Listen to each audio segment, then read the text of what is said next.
आफियत गोशाए आफियत। इसके साए में शामिल है रब का करम, गोशाए आफियत गोशाए आफियत। ऐ परिंदों मुबारक हो नीला गगन, और भौरों को महका हुआ यह चमन, और भौरों को महका हुआ यह चमन। जो जहाँ भी थके डगमगाए कदम, गोशाए आफियत गोशाए आफियत गोशाए आफियत प्रेमाशरम, गोशाए आफियत प्रेमाशरम, गोशाए आफियत गोशाए आफियत गोशाए आफियत गोशाए आफियत। आप लखनपुर में रहकर मेरी परेशानियां और बढ़ाएंगे और अपने लिए मुसीबत भी। बेटा, जब मैंने हवेली छोड़ी तो पता चला कि तुमसे बिरादरी कहता था, और खुद बिरादरी वालों से। मेरे पास रुपया कहाँ, हजारों रुपए तो अदालत का खर्च है। आपको पता है कि कितना कर्ज है जमींदारे पर?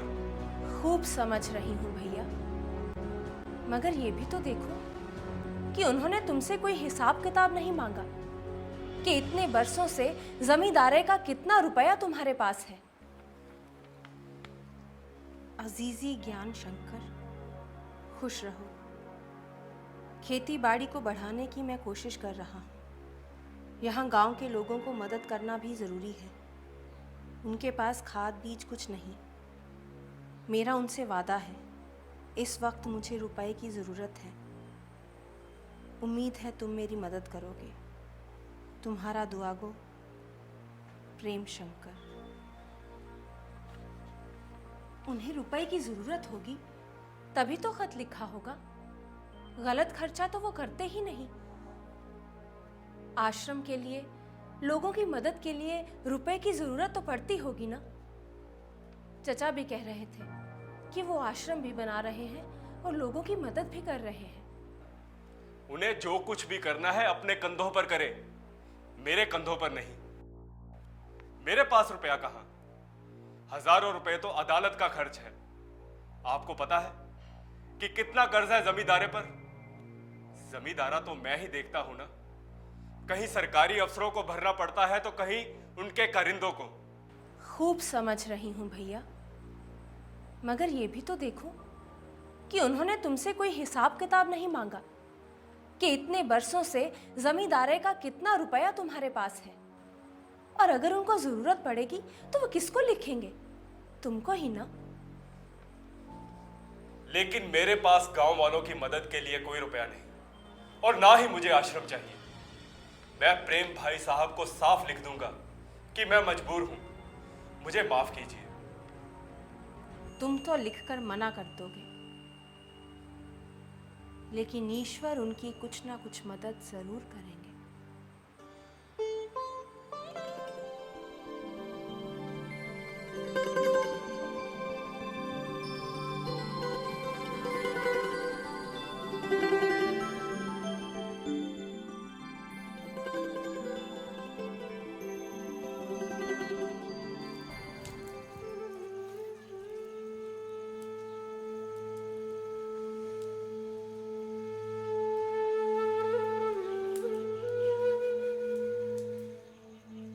अरे बाबा, क्या बात है? आज खाना बहुत शान से बना रहे हैं।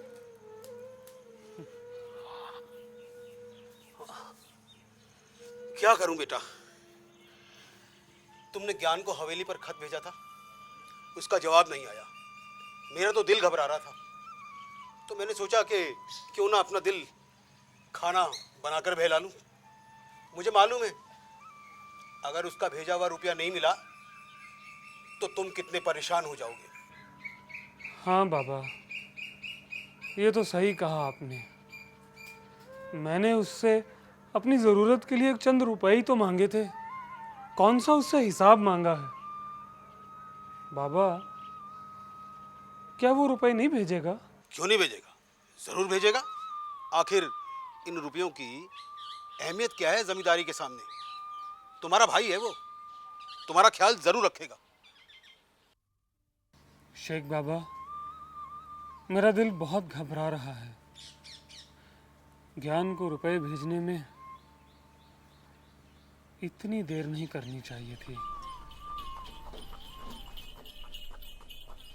वो देखो, सामने गाड़ी आ रही है। लगता है तुम्हारा भाई आ रहा है। उसने रुपयों का इंतजाम कर लिया है। अब तुम्हारी मुश्किलें आसान हो जाएंगी। उसको इंतजाम करने में थोड़ी देर हो गई।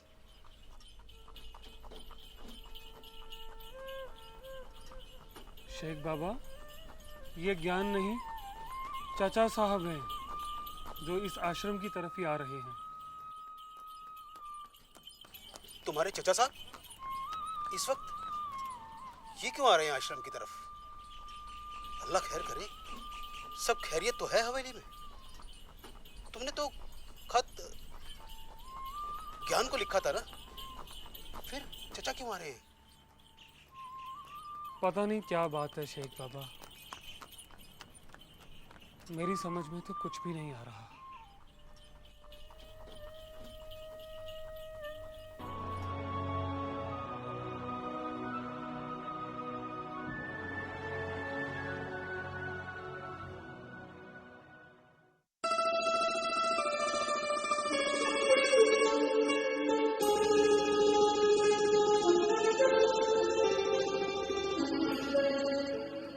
आदाब। आदाब आदाब। अरे, आप इस वक्त खैरियत तो है? हाँ हाँ, सब खैरियत से है। चाचा, ज्ञान नहीं आया? अरे ज्ञान को तो तुम अच्छी तरह से जानते हो। तुमने ज्ञान को रुपए के लिए खत लिखा था। ज्ञान रुपए के मामले में कैसा है ये तो तुम अच्छी तरह जानते हो। अब मैं तुम्हें क्या बताऊं। उसने वो खत तुम्हारी बीवी को दिखाया, शिकायत की और रुपए भेजने से मना कर दिया। लो संभालो ये संदूक जी, ये श्रद्धा ने भेजी है, उसमें उसका खत भी है। दीजिए चाचा। आइए, आप हाथ मुंह धो लीजिए। श्रद्धा ने संदूकची भेजी है?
शेख साहब,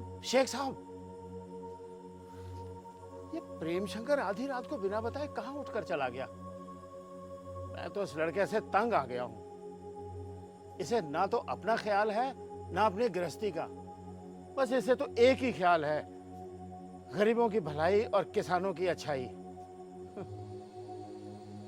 मैं तो कहता हूं हमारे घर में ये इनकलाबी कहां से पैदा हो गया? हम जमींदार हैं, ये जमीनें हमारी हैं। किसान लोग इसमें हल जोतते हैं, फसल उगाते हैं, और हम उनसे लगान वसूल करके सरकार के पास जमा करा देते हैं। बस प्रेम शंकर को ये सब पसंद नहीं है। जमींदार साहब, मैं भी कुछ कुछ ऐसा ही सोचता हूँ। जमींदारों के घर में किसानों का हमदर्द, गरीबों से प्यार करने वाला, उसे अपने दुख दर्द का तो पता नहीं, दूसरों के दुख दर्द का ख्याल है। मगर ये मिजाज तो महात्माओं के होते हैं। मैं ये नहीं कहता कि मेरा भतीजा महात्मा है, मगर उसकी रूह वही है। जमींदार साहब, जब अल्लाह को किसी अपने नेक बंदे से काम लेना होता है ना, तो वो उसमें वो जज्बा भी पैदा कर देता है। मैं उसे समझाता तो बहुत हूँ, वो चुप रहता है, सुनता है, लेकिन करता वही है जो उसके दिल में आता है। मगर प्रेम इतनी रात गए चला कहाँ गया? कई बार वो मुझसे कहता था कि बाबा कहीं बाढ़ ना आ जाए।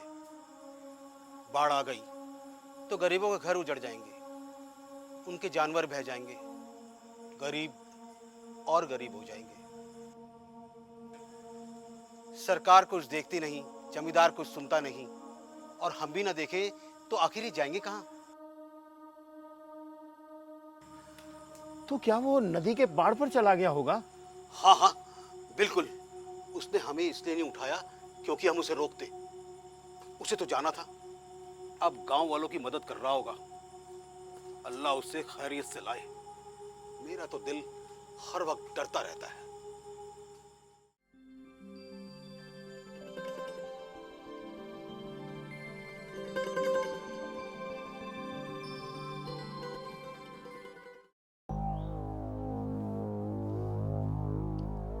मैं आप लोगों को सुबह से बुलवा रहा हूं और आप अब आ रहे हैं। छोटे सरकार, आपके दोस्त ज्वाला सिंह तो दुश्मनी पे उतर आए हैं। सरकार, घंटों तो हम अदालत में बैठते हैं, मगर डिप्टी साहब हमारी बात ही नहीं सुनते। तो क्या आज भी बयान नहीं हुए? अरे डिप्टी साहब कहते हैं मैं खुद जाके मौके का मुआयना करूंगा। तो क्या वो लखनपुर जाएंगे? वहां तो प्लेग की बीमारी फैली हुई है। छोटे सरकार, पता नहीं ये डिप्टी साहब किस तरह के आदमी हैं। सुना है खुद तो जमींदार खानदान से हैं, मगर जमींदारों से हमदर्दी नहीं रखते, और आप तो उनके दोस्त हैं। गौस खां, उनकी पढ़ाई लिखाई मैंने ही कराई थी, लेकिन जब से डिप्टी कलेक्टर बने हैं उनके तो मिजाज ही बदल गए हैं। अब पहले जैसी बात कहां।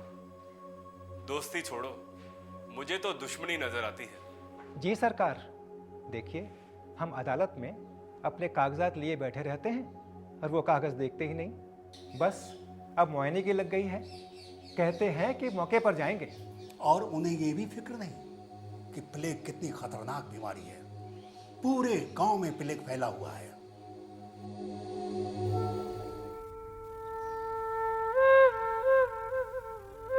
भैया यूं तो हमेशा इलाज किया है, अल्लाह ने शिफा भी दी है, मगर इस प्लेग ने हमें लाचार कर दिया। कितनी मौतें हो गई हैं। अरे डिप्टी साहब आ गए।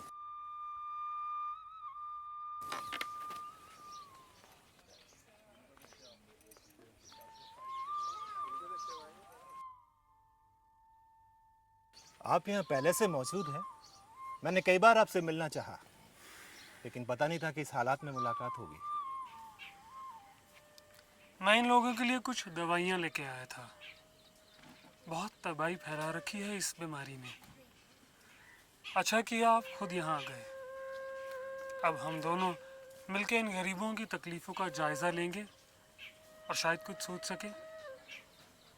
आपने बहुत अच्छा किया जो मुआयने के लिए आप खुद आए हैं। इन लोगों के खिलाफ लगान बढ़ाने का मुकदमा है, तो फिर सही फैसले के लिए मौका मुआना तो ज़रूरी है। लेकिन लगान का दावा करने वाले आपके खास दोस्त ज्ञान शंकर को इसकी कोई फिक्र नहीं है। मैं उनके बारे में कुछ नहीं कहना चाहता। कानून का काम तो सच्चाई देखना है। क्या आपको लगता है कि ये गरीब लोग बढ़ा हुआ लगान दे पाएंगे? आप मेरे बड़े हैं, मैं अभी कुछ नहीं कह सकता। मैंने अभी तक कोई फैसला नहीं लिया है। अगर आपका ऐसे वक्त पर यहाँ आना ये बताता है कि आप सोच समझकर फैसला करना चाहते हैं।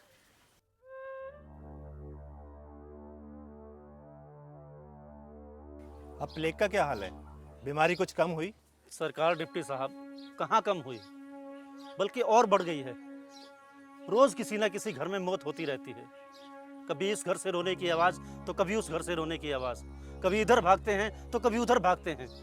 एक पाँव इधर रहता है तो दूसरा इधर रहता है। कई कई दिन तो चूल्हे भी नहीं जलते। अरे जवान जवान पट्ठे मर जाएं, सामने लाशें पड़ी हों, तो किसका दिल चाहेगा खाने को? सुक्खू अकेले रह गए, घर उजड़ गया, टपट का एक बेटा मर गया, एक बीमार है, और ऊपर से कचहरी की मार। कभी कभी तो लाशें छोड़कर अदालत जाना पड़ता है। अरे डपट चाचा के दूसरे बेटे की हालत भी बहुत खराब है। क्या प्रेम भैया, हमें चलना चाहिए। हाँ हाँ, मैं अपनी दवाई भी ले लेता हूँ। आओ आओ, चलिए जल्दी जल्दी जल्दी। चलो।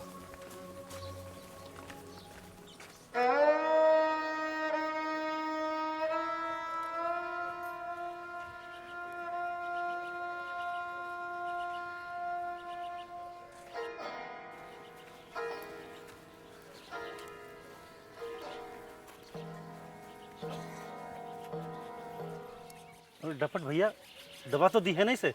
भैया दवाई तो दी है लेकिन फर्क कोई नहीं होता। लगता है आज बुखार ज्यादा है।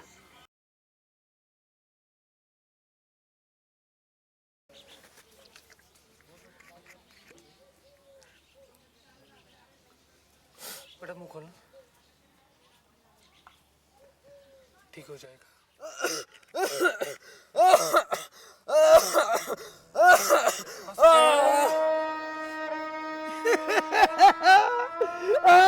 मेरा बेटा,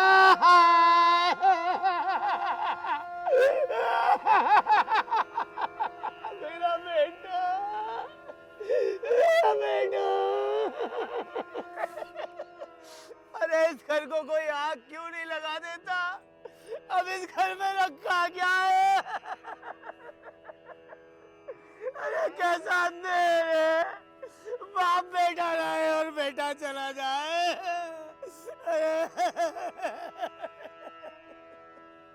इन्हीं हाथों से गोद में खिलाया था, अब कैसे चिता में बिठाऊं? अरे कैसा रूठ कर चल दिया जैसे कोई नाता ही नहीं। दोनों बेटे कहते थे दादा अब तुम राम राम करो, अब हम तुम्हारी सेवा करेंगे। सब्र करो, सब्र करो डपट भैया। देखा नहीं, मेरा बेटा भी तो चला गया। अरे तुम्हारा जिगर बहुत बड़ा है कादर, मुझसे सब्र नहीं होता। मैं इस माया जाल को तोड़ दूंगा। दोनों मुझे छोड़कर चले गए, अब मैं इस माया का क्या करूंगा?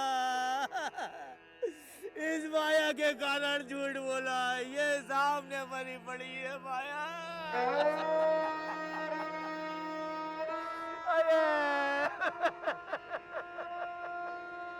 अरे कौन कहता है ये बेटा था? अरे ये तो दुश्मन था, दुश्मन गले का बंदा था।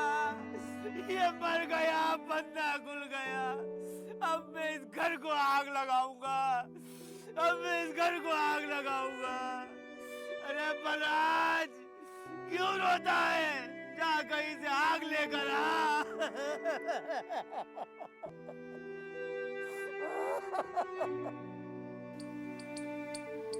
सब्र रखो ठाकुर, सब्र रखो।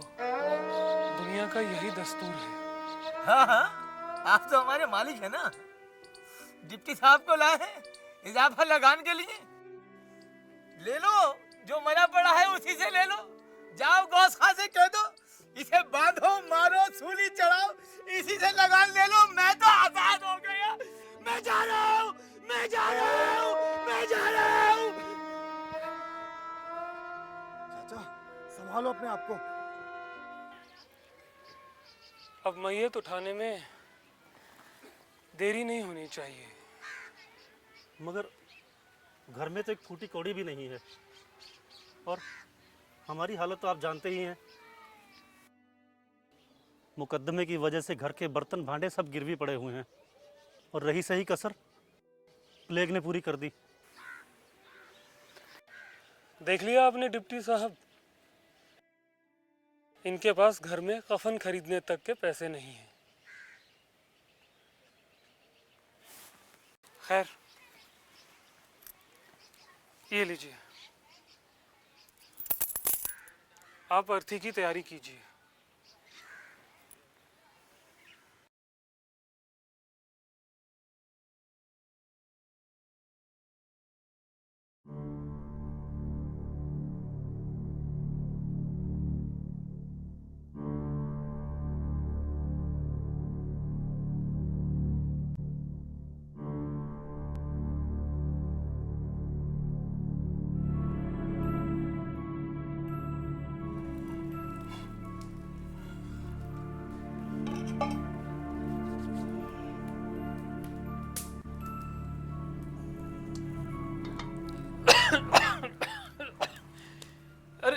अरे बाबा, क्या बना रहे हैं आप? अभी नहीं, जब खाओगे तो पता चल जाएगा। तुम्हारे पसंद की चीज बना रहा हूं, तुम्हारे चचा का बताया हुआ नुस्खा है। शुक्रिया बाबा, शुक्रिया। बाबा, आज इजाफे लगान का फैसला है।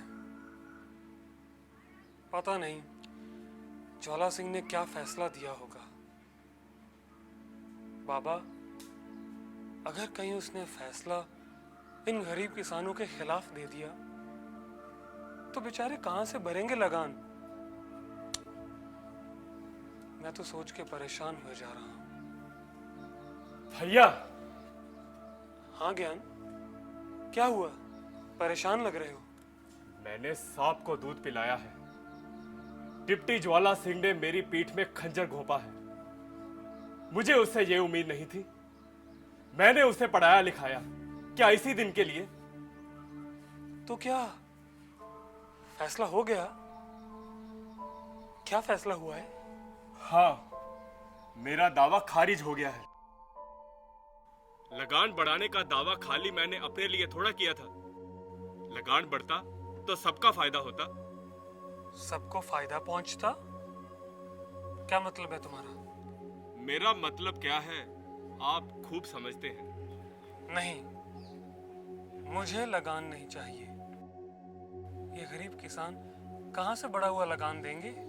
आप भी उन्हीं का साथ देते हैं, मेरी तरफ कोई नहीं देखता।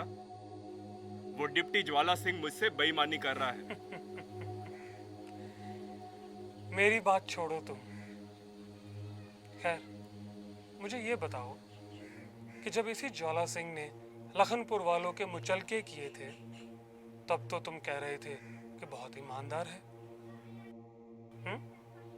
और आज जब उसने सही फैसला लिया है तो कह रहे हो कि बहुत बेईमान है। जब ईमानदारी से काम किया था तो ईमानदार कह रहा था। आज बेईमानी से काम किया है तो बेईमान कह रहा हूं। अपनी अपनी सोच है। तुमने अपने गांव वालों की हालत नहीं देखी। प्लेग से उनकी कितनी मौतें हुई हैं। मुकदमे के लिए पैसे नहीं थे उनके पास। बेचारों के बर्तन तक गिरवी रखे गए। उनके पास तो कफन खरीदने तक के पैसे भी न थे। दपट अपनी बेटे की मौत से पागल हो गया। अपने ही घर को आग लगा रहा था। तुमने ये सब अपनी आंखों से नहीं देखा, मगर ज्वाला सिंह ने यह मंजर अपनी आंखों से देखा है। इसलिए मैं समझता हूं उसने बिल्कुल सही फैसला दिया है। आप जो भी कहिए, मैं तो इस फैसले के खिलाफ अपील दायर करूंगा। जब बड़ी अदालत में उसका फैसला पलट जाएगा, फिर उससे पूछूंगा। अभी तो उसके खिलाफ अखबारों में लिखूंगा।